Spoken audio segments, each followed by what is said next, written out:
Assalamualaikum, halo semuanya. Selamat datang kembali di Orang Pinggiran.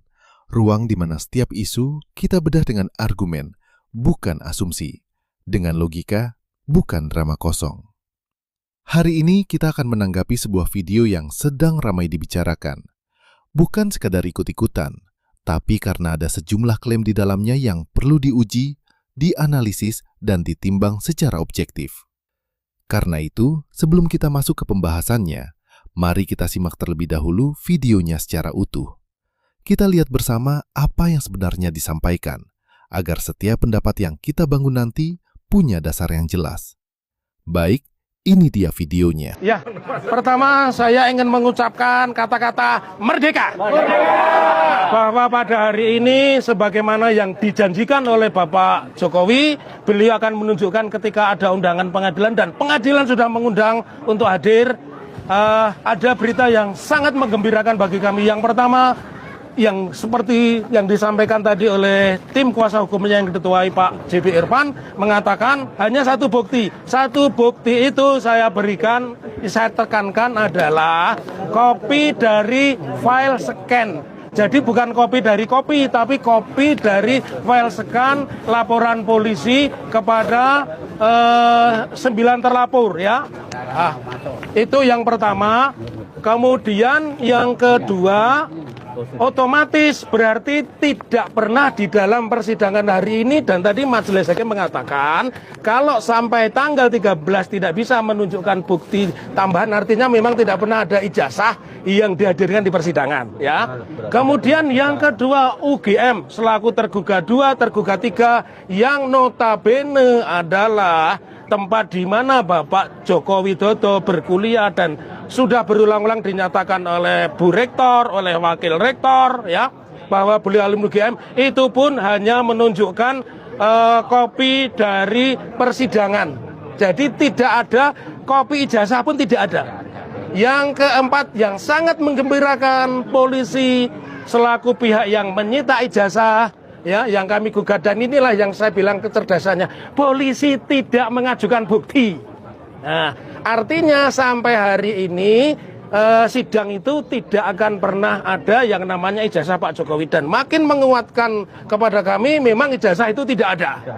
Tidak ada ya. Kadang saya bingung, ini yang bermasalah itu faktanya atau cara melihat fakta? Karena hari ini kita mendengar pernyataan yang luar biasa. Ijazah itu tidak pernah ada. Kalimatnya tegas. Masalahnya, realitas hukumnya tidak mendukung kalimat itu. Mari kita luruskan pelan-pelan supaya tidak ada yang pura-pura tidak paham. Ijazah itu pernah ditunjukkan di forum resmi negara, dalam gelar perkara khusus, atas permintaan para tersangka sendiri, dan disaksikan langsung oleh tersangka dan pengacaranya. Lalu sekarang muncul klaim, tidak pernah ada. Maaf, ini bukan keberanian. Ini selektif melihat fakta. Kalau logikanya seperti ini, kalau tidak ditunjukkan di PN Solo, berarti tidak ada. Maka pertanyaan saya sederhana. Waktu ijazah itu ditunjukkan di Polda Metro Jaya, mata siapa yang sedang tertutup? Karena ini bukan soal dokumen, ini soal konsistensi nalar. Tidak bisa begini. Ditunjukkan, dianggap tidak sah. Tidak ditunjukkan, dianggap tidak ada. Kalau ujung-ujungnya selalu salah, maka sebenarnya yang dicari bukan kebenaran, tapi pembenaran.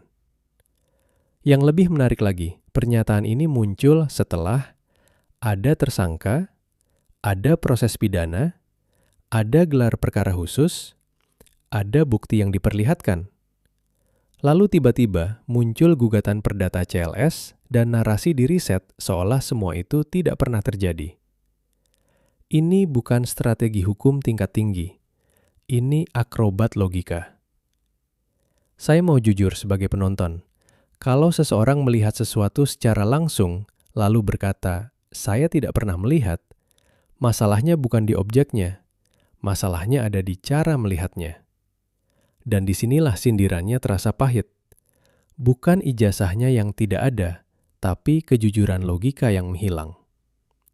Karena hukum pidana tidak bekerja berdasarkan perasaan asumsi atau kekecewaan politik.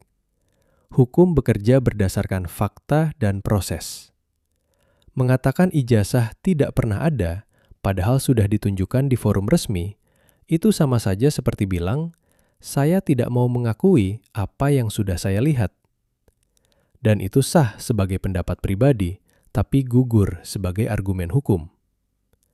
Lebih ironis lagi, gugatan CLS ini datang dari kelompok yang kita tahu masih satu lingkaran dengan para tersangka pidana. Maka wajar kalau publik bertanya, ini gugatan atau tombol pause? Saya tidak menyebut niat, saya hanya membaca urutan kejadian. Dan urutan ini terlalu rapi untuk dibilang kebetulan. Jadi, kalau hari ini fakta dibilang ilusi dan bukti dibilang tidak pernah ada, maka besok apapun bisa dipelintir. Tapi hukum punya satu kebiasaan buruk. Ia tidak peduli dengan framing. Ia hanya peduli siapa yang membuktikan, siapa yang konsisten, dan siapa yang lompat logika. Dan pada akhirnya, yang pura-pura tidak melihat akan dipaksa melihat oleh putusan.